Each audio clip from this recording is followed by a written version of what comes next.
প্রযোজকের কাছ থেকে অনৈতিক প্রস্তাব পাওয়া নিয়ে মুখ খুললেন বলিউড অভিনেত্রী এশা গুপ্তা।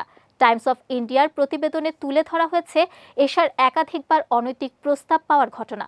তবে বুদ্ধি করে পরিস্থিতি ঠিকই সামলে নিয়েছেন তিনি। এশা গুপ্তা জানান, ক্যারিয়ারে বেশ কয়েকবার অনৈতিক প্রস্তাব পেয়েছেন তিনি। একবার তাকে এ ধরনের প্রস্তাব দেন সিনেমার সহ প্রযোজক। প্রস্তাব পাওয়া মাত্রই ওই সিনেমার শুটিং শেষ না করেই ফিরে আসেন এশা। পরে প্রযোজক ও ছবি থেকে এশাকে বাদ দেন। অভিনেত্রীর দাবি, ওই ঘটনার পর অনেক প্রযোজক পরিচালকই তাকে সিনেমায় নেননি। এশার ভাষ্যে, ওই প্রযোজক আমাকে বলেন, কিছু না করতে পারলে তোমাকে ছবিতে নিয়ে লাভ কি? ওই ঘটনার পর আমি অনেকগুলো কাজের সুযোগ হারাই। আরেকটি ঘটনার উদাহরণ দিয়ে এশা জানান, একবার আউটডোর শুটিংয়ের সময় প্রযোজক তাকে ফাঁদে ফেলতে চেয়েছিলেন। এশা বলেন, তিনি ভেবেছিলেন আউটডোর শুটিংয়ে হয়তো সুযোগ নেওয়া সহজ হবে, কিন্তু আমিও কম বুদ্ধি রাখি না। তাকে বলে দেই আমি একা ঘুমাচ্ছি না, আমার রুমে মেকআপ শিল্পীও আছেন।